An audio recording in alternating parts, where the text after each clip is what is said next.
कि कल हम लोग जो है कैंडल मार्च शाम 7 बजे इनकम टैक्स से तक हम लोग करेंगे। जो पर्यटकों की जो मृत्यु हुई उनकी श्रद्धांजलि को हम लोग देने का काम करेंगे और सरकार की खामियों को कैसे उजागर करें, जनता के बीच कैसे जाए, हर एक बिंदुओं पर जो है वो बात होगी। विनय 1.5 घंटे तक यानी जिंदा था, लेकिन कोई मदद के लिए नहीं आया। और पहलगाम ऐसा जगह है ऑलरेडी हाई सिक्योरिटी जोन में आता है, क्योंकि कई हजारों में पर्यटक वहाँ रहते हैं पहले से। केंद्र सरकार राजनीतिक प्रतिशोध की भावना से तमाम विपक्षी नेताओं के पीछे देश के अधिकांश एजेंसियां लगाती है, लेकिन आतंकियों के पीछे ऐसा क्यों नहीं कर पाती? हम लोगों के पीछे देश की सब एजेंसियां लगी रहती है। उसकी जांच का क्या हुआ? आप भी जानना चाहते हो, हम भी जानना, हर एक भारतीय ये जानना चाहता है उस जांच का क्या हुआ, कौन था उसका दोषी, लापरवाही। भारतीय जनता पार्टी, केंद्र सरकार और गोदी मीडिया के द्वारा आतंकी घटना को सांप्रदायिक रंग देना सरकार की नाकामी का प्रत्यक्ष प्रमाण है।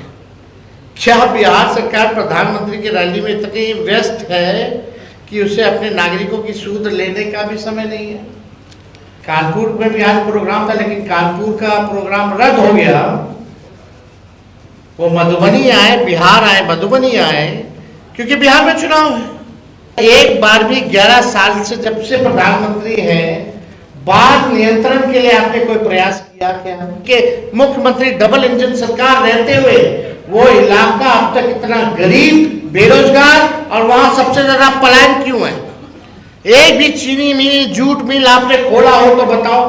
और यहाँ सभी हमारे महागठबंधन के नेता बैठे हैं और सभी पत्रकार बंधु, press media, electronic media, print media और सारे पोर्टल और यूट्यूबर्स का आज के प्रेस कॉन्फ्रेंस में आप सब लोगों का स्वागत है। और जैसा कि आप सब लोग पहले से ही जानते थे और हम लोगों ने पिछली बैठक में भी आप लोगों को सूचित किया था कि आज की हम लोगों की बैठक जो है कांग्रेस कार्यालय बाद अलग अलग जो हमारे साथी दल है उनके यहाँ भी हम लोग बैठेंगे और बैठकें जो है वो करेंगे।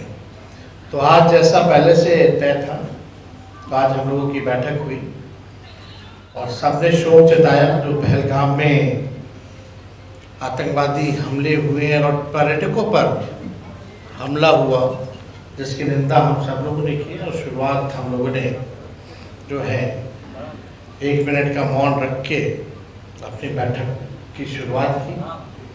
आप सब लोगों को आतंकवाद के खिलाफ का निंदा प्रस्ताव भी हम लोग पेश करेंगे और जब पेश करेंगे तो उससे पहले जो 10 प्रमुख बातें हैं उसमें आप लोगों को बताना चाहेंगे। लेकिन इससे पहले जो हमारा इंडिया अलायंस, जो महागठबंधन जो है, हम लोगों ने तय किया है कि कल हम लोग जो है कैंडल मार्च शाम 7 बजे इनकम टैक्स से तक हम लोग करेंगे। और ये कैंडल मार्च आप सब लोग जानते हैं कि इतनी बड़ी घटना हुई है जो पहलगाम में जो पर्यटकों की जो मृत्यु हुई उनकी श्रद्धांजलि को हम लोग देने का काम करेंगे। और कैंडल मार्च सभी महागठबंधन, सभी पार्टी के नेता, हम सब खुद स्वयं मौजूद रहेंगे। और ये कार्यक्रम जो है पूरे बिहार के हर जिला हेडक्वार्टर में होगा और स्वयं हम सब लोग जो है पटना में मौजूद रहेंगे। और 4 मई को महागठबंधन इंडिया अलायंस की एक बड़ी बैठक होने जा रही है, जिसमें हम सभी दलों, 3 left party, VIP party, Congress, RJD, 6 पार्टियों का जो जिला अध्यक्ष हैं या जिला में सचिव हैं और प्रधान सचिव जिला के हों संगठन में, जितने विधायक हैं, एमएलसी हैं या सांसद हैं, राज्यसभा या लोकसभा, उन सब की बैठक जो है बुलाई गई है 4 मई को। और स्थल जो है बता दिया जाएगा, उसको स्थल का चयन हम लोग फाइनल करके स्थल जहां वेन्यू होगा वो आप लोगों को बता दिया जाएगा। एक बड़ी बैठक होगी जिसमें हम लोगों का हर जिले में क्या एक्टिविटी रहेगा, कैसे तालमेल बनाए हम लोग अपने वर्करों के बीच, सरकार की खामियों को कैसे उजागर करें, जनता के बीच कैसे जाए, हर एक बिंदुओं पर जो है वो बात होगी। और जो 10 महत्वपूर्ण बातें जो हम आप लोगों के बीच करना चाहते थे, पहला ये शोक प्रस्ताव जो है आप लोगों को जो है हम लोग दे देंगे, निंदा प्रस्ताव। सवाल है, कुछ बातें भी हैं। जम्मू कश्मीर के पहलगाम में आतंकी हमले में मारे गए नेवी के शहीद लेफ्टिनेंट विनय नरवाल की बहन सृष्टि ने कहा, विनय 1.5 घंटे तक यानी जिंदा था लेकिन कोई मदद के लिए नहीं आया। प्रश्न ये उठता है कि जब एक ही स्थान पर लगभग 2000 पर्यटक मौजूद थे तो उनकी सुरक्षा के इंतजाम क्यों नहीं किए गए? उनके लिए एक भी सुरक्षा कर्मी मौजूद क्यों नहीं था? और पहलगाम ऐसा जगह है ऑलरेडी हाई सिक्योरिटी जोन में आता है, क्योंकि कई हज़ारों में पर्यटक वहाँ रहते हैं पहले से ही। ऐसी घटना होना, लेफ्टिनेंट हमारे 1.5 घंटे तक जिंदा रहे, तड़पते रहे कि सहयोग कुछ नहीं मिल पाया, जबकि सरकार को ये पता था कि जम्मू कश्मीर में 2014 से अब तक 3982 आतंकी घटनाएं हुई हैं, जिनमें 413 आम लोगों की हत्या हुई है और 630 सुरक्षा बल के लोग शहीद हुए। इस गंभीर लापरवाही की जिम्मेवारी कौन लेगा? केंद्र सरकार राजनीतिक प्रतिशोध की भावना से तमाम विपक्षी नेताओं के पीछे देश के अधिकांश एजेंसियां लगाती है, लेकिन आतंकियों के पीछे ऐसा क्यों नहीं कर पाती? हम लोगों के पीछे देश की सब एजेंसियां लगी रहती हैं, लेकिन इनके पीछे कौन सी एजेंसियां लगाई जा रही? अगर ये घटना हो रही है तो आपका इंटेलिजेंस क्या कर रहा है, सर्विलेंस क्या कर रहा है? आजकल टेक्नोलॉजी का ज़माना है, यानी ये इंटेलिजेंस फेलियर रहा, और वो हाई लेवल सिक्योरिटी जोन में ऐसी घटना, और वो जो सड़क है वो कच्चा सड़क है, कई घंटे लगता है ऊपर जाने में, हथियार लेकर के जाना, बल्कि हर जगह चेक पॉइंट्स है, हर जगह आर्मी तैनात रहती है, सेना तैनात रहती है। फिर भी अगर इतनी बड़ी घटना हो जाती है तो किसी न किसी को जिम्मेवारी लेनी चाहिए। और विपक्षी नेताओं के पीछे आप लगाते हैं, ठीक है लगाए, लेकिन आतंकियों को तो रोकिए। पुलवामा कांड जो हुआ था उसकी जांच का क्या हुआ? आप भी जानना चाहते हो, हम भी जानना चाहते हैं। देश का हर एक नागरिक पुलवामा कांड में 200-300 RDX किलो 200-300 किलो RDX कैसे पहुंचा, और अब तक की सबसे बड़ी घटना मानी जाती है जिसमें हमारे कई जवान शहीद हो गए। उसकी जांच का क्या हुआ, देश का हर एक नागरिक, हर एक भारतीय ये जानना चाहता है उस जांच का क्या हुआ। कौन था उसका दोषी, लापरवाही कौन, किसका फेलियर था।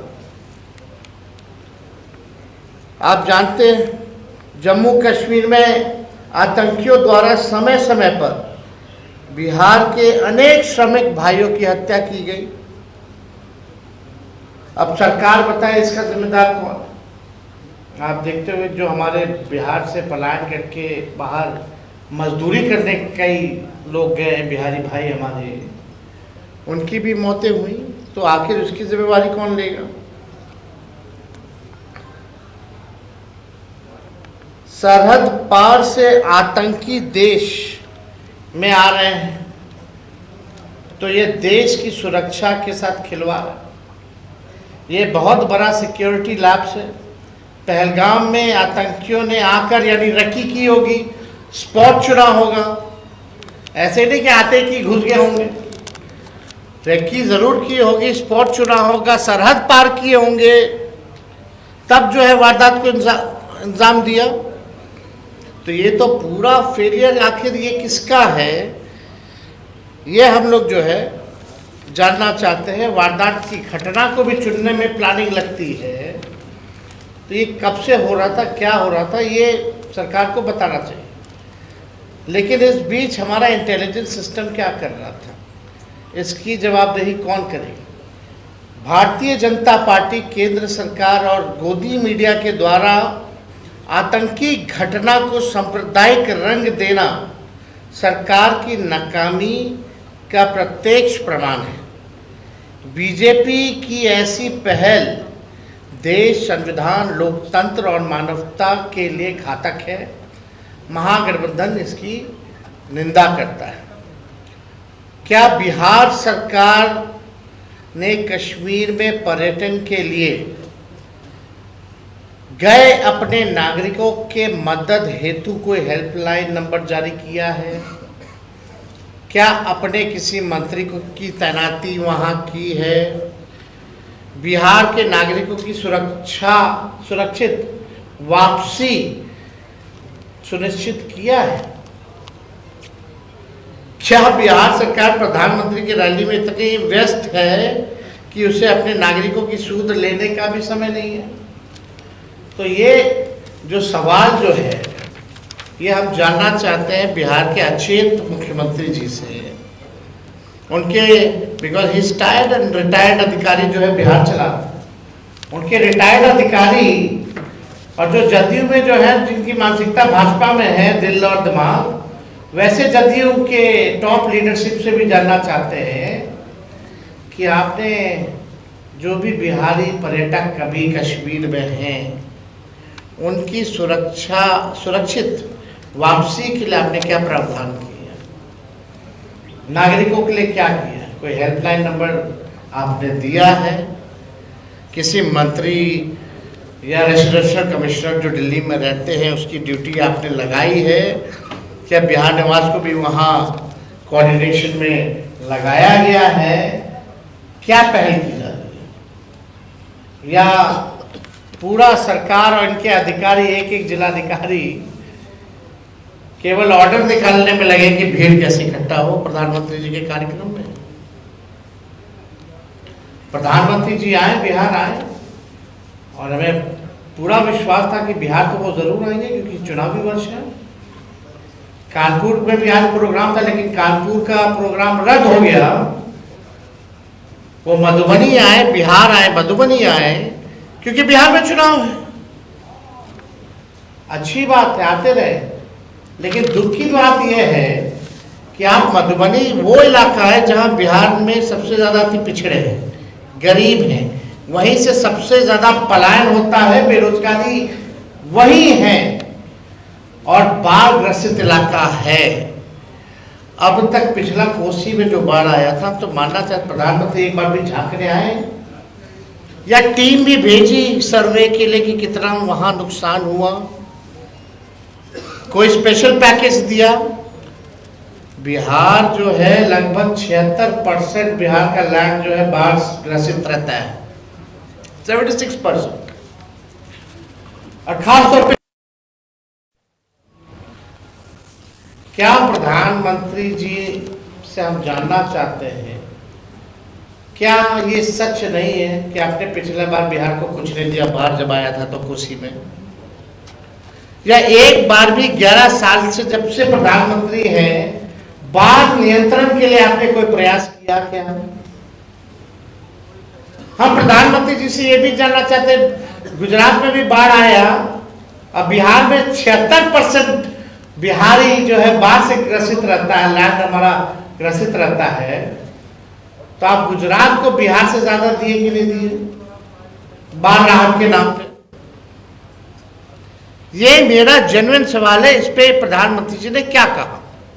और हम लोग विपक्ष के लोग जानना चाहते हैं कि बिहार आए, जिस इलाके आए हैं मधुबनी मिथिला, क्यों 11 साल आपके प्रधानमंत्री रहते हुए, अब 20 साल नीतीश जी के मुख्यमंत्री, डबल इंजन सरकार रहते हुए, वो इलाका अब तक इतना गरीब, बेरोजगार और वहां सबसे ज्यादा पलायन क्यों है? एक भी चीनी मिल, जूट मिल आपने खोला हो तो बताओ, कोई कारखाना लगाया हो तो बताओ, कोई फैक्ट्री लगाई, कोई उद्योग लगाया हो तो वो बताए प्रधानमंत्री जी। प्रधानमंत्री जी तो ऐसे है कि शमशान में भी शहनाई बजा दे। जो प्रधानमंत्री जी है हमारे, रोकिए, कहां से ये कौन जिम्मेवारी लेगा? आप भाषण में आप पिछड़ा, दलित, वंचित, शोषित, हर बार शोषित, वंचित, शोषित, वंचित, सामाजिक न्याय की बात कर रहे थे। आपने ये क्यों नहीं बताया कि आप देश में जाति जनगणना क्यों नहीं करा रहे? और जब हम लोग प्रस्ताव लेके प्रधानमंत्री जी से मिलने गए थे तो आपने मना क्यों किया था कि आप नहीं कराइएगा? और जब बिहार के लोगों ने, हम लोगों ने, महागठबंधन की सरकार ने 17 महीने में जाति आधारित गणना कराया, 65% आरक्षण अति पिछड़ा दलित आदिवासियों का बढ़ाया, तो आपने 9वीं अनुसूची में शेड्यूल 9 में हमारा कैबिनेट का सिफारिश को आपने मंजूर क्यों नहीं किया? या जितने राज्य आरक्षण बढ़ा रही हैं, पिछड़ों का, अति पिछड़ों का, दलितों का, उन राज्यों को आप शेड्यूल 9 में क्यों नहीं डाल रहे, जैसे तमिलनाडु का है? और आपने 65% आरक्षण को आपने फंसा के रखा है, इसके लिए आपने क्या किया? तो ये बिहार है, इस गंभीर विषय में, गंभीर समय में पूरा देश, हम पूरा विपक्षी दल एकजुट है और हम लोग चाहते हैं कि आतंकवादियों को जवाब मिले। लेकिन जवाब सरकार को भी देना चाहिए, मौजूदा सरकार को, भारत सरकार को बताना चाहिए इतना बड़ा कैसे ये आतंकवादी सफल हो गए इस घटना को अंजाम देने में। या पुलवामा का जांच रिपोर्ट क्या है, कब आएगा, क्यों नहीं बताया जाता? और बिहार सरकार से हम जानना चाहते हैं कि आप पूरा समय चुनाव में, चुनाव प्रचार में आप लगाए हो। प्रधानमंत्री जी की रैली में फुर्सत है सबको जाने का, सब केंद्र मंत्री का, लेकिन एक भी केंद्र मंत्री की तैनाती नहीं की गई, एक भी राज्य के मंत्री की तैनाती नहीं की गई कि जो भी हमारे टूरिस्ट जो बिहार के हैं, कश्मीर में, उनको सुरक्षित कैसे वापस लाएं? तो ये गंभीर सवाल है जिस पे आज हम सभी साथी बैठ करके हम लोगों ने चर्चा की है और अपनी बातों को आप लोगों के समक्ष भी रखा है। और आगे का जो हमारा कार्यक्रम होगा वो भी हम लोगों ने बताया। जो मेन कोऑर्डिनेशन कमेटी है वो पूरी तरीके से तैयार है और उसमें अलग अलग कोऑर्डिनेशन कमेटियों का भी हम लोगों ने निर्माण किया है, विच इज़ इंटरनल, बट आप लोग तो सब लोग जानते हैं। इसमें मीडिया के भी कोऑर्डिनेशन के लिए भी है, स्पोक पर्सन का भी है, मैनिफेस्टो का भी है, सोशल मीडिया का भी, इस तरह के और भी कोऑर्डिनेशन कमेटी का निर्माण हम लोगों ने किया है ताकि बिहार के सवाल को मजबूती के साथ हम विपक्ष के लोग उठाते थे। तो और कोई अगर कोई सवाल होगा तो आप लोग पूछ सकते हैं।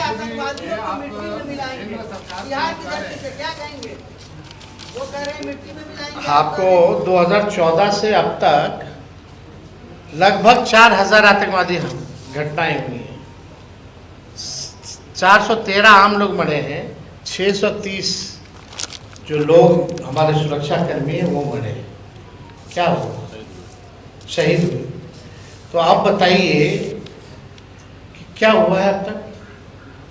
क्या आपको पुलवामा में इतनी बड़ी घटना में क्या जांच क्या हो रहा है, नहीं हो रहा, क्या हुआ है, क्या आपको पता नहीं चलना चाहिए? देश के नागरिकों को नहीं पता चलना चाहिए कि किसकी जिम्मेवारी थी वो? एक मिनट,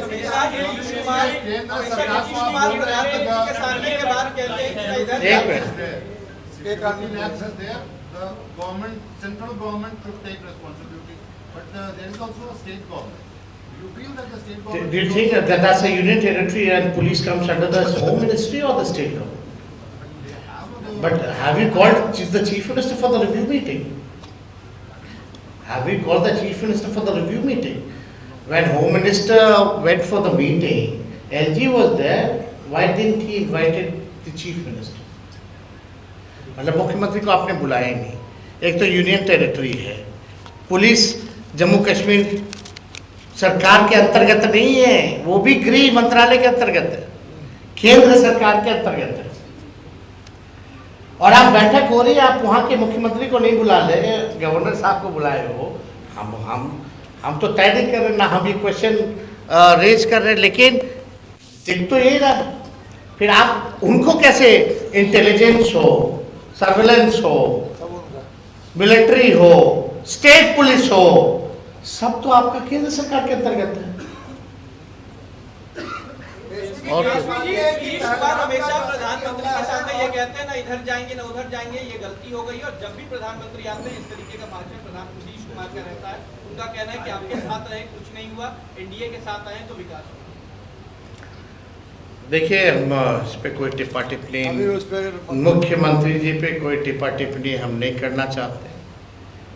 आप भी स्थिति को जान रहे हैं उनकी, हम भी जान रहे हैं, और बिहार के 13-14 करोड़ भी उनकी स्थिति को जान रहे हैं। उनसे हम सवाल नहीं पूछना चाहते, ना हम उनको कुछ कहना चाहते हैं।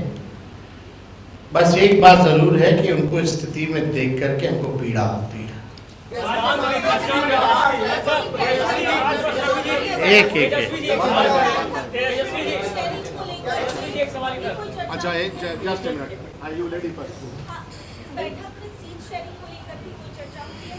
इसको लेकर भी कोई चर्चा इस बैठक में सीट शेयरिंग को? देखिए, आप लोग जो आप लोगों के लायक का सवाल ही नहीं, वही क्यों पूछती है? ये हम लोगों का काम है। पब्लिक इस बारे में जानना चाहती है। तो हाँ, एनडीए पहले एनडीए से पूछिए, एनडीए से पूछिए। और जहाँ तक उन लोगों का खेमा का बात है, तो ये बात तो तय है कि जब तक चुनाव है तब तक मुख्यमंत्री का चेहरा नीतीश जी होंगे, और चुनाव के बाद नहीं होंगे। हमारे यहाँ ठीक उल्टा है, हमारे यहाँ जो नाम होगा वही चुनाव।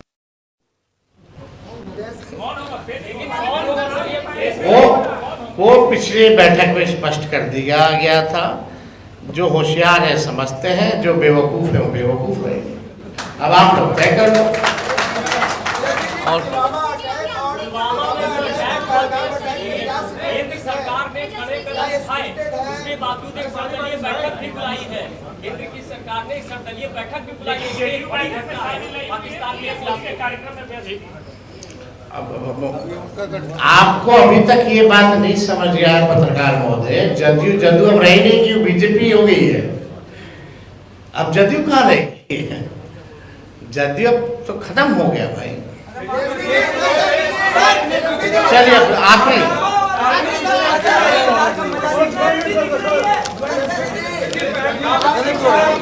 चलिए बहुत बहुत थैंक यू।